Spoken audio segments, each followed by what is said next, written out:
पूर्ण वाहून गेलं. किती वेळात वाढलं पाणी? किती वेळात वाढलं पाणी? 1 तासाभरातच वाढलं. तासातच पत्रेरात पोचले.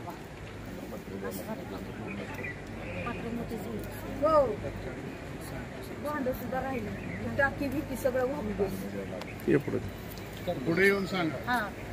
टाकी बिकी घ्यायची, भांडी कपडे सगळंच गेलं ना.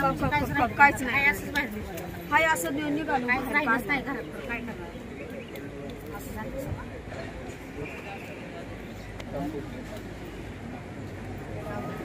काय अंगावच्या कपड्याची बाहेर निघालो, हाय असं सगळं गेलं.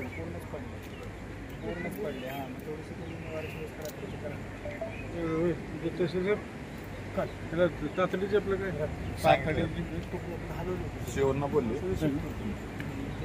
आधी निवारेच करून काय बाहेर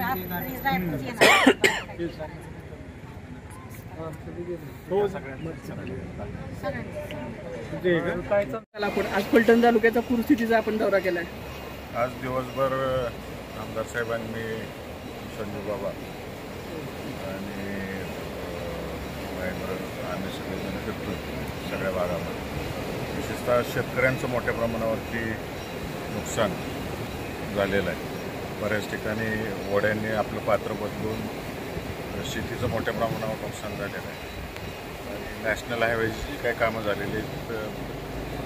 राजुरी गावामध्ये, बरड गावामध्ये विशेषतः चांगलाच फटका गावाला बसलेला आहे. कारण का जिथं जिथं पाण्याला आउटलेट पाहिजे होतं नाल्यांना, तिथं योग्य रीतीनं आउटलेट न दिल्यामुळं मोठ्या प्रमाणावर नुकसान त्या ठिकाणी नागरिकांचं झालेलं आहे. शेतीचं नुकसानही प्रचंड प्रमाणात झालेलं आहे.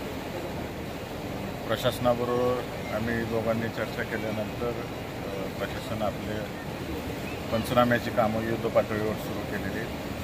आम्ही शासनाकडे मागणी करून जास्तीत जास्त नुकसान भरपाई फलटण तालुक्यातील शेतकऱ्यांना, विशेषतः फलटण शहरातील नागरिकांना जे नदीची काठला आहेत या सगळ्यांना नुकसान भरपाई कशी जास्तीत जास्त मिळवून देता येईल आणि कायमस्वरूपी उपाययोजना कशा निर्माण करता येतील या दृष्टिकोनातून शासनाला विनंती करणार आहे.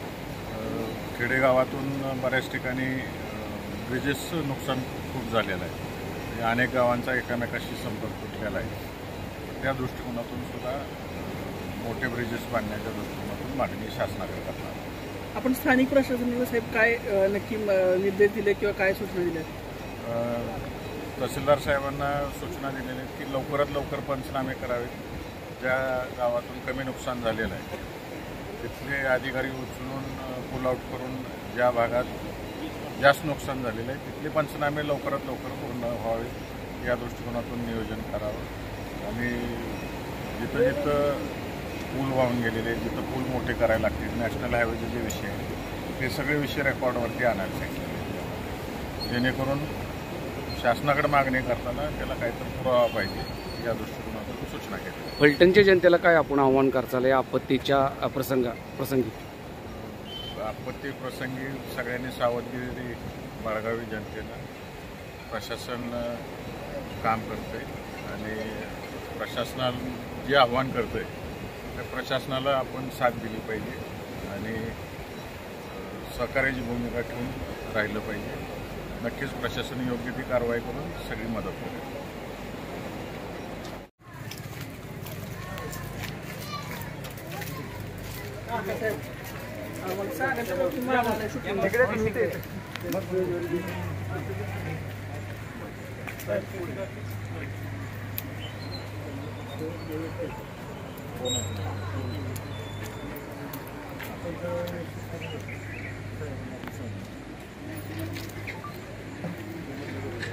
पूर्ण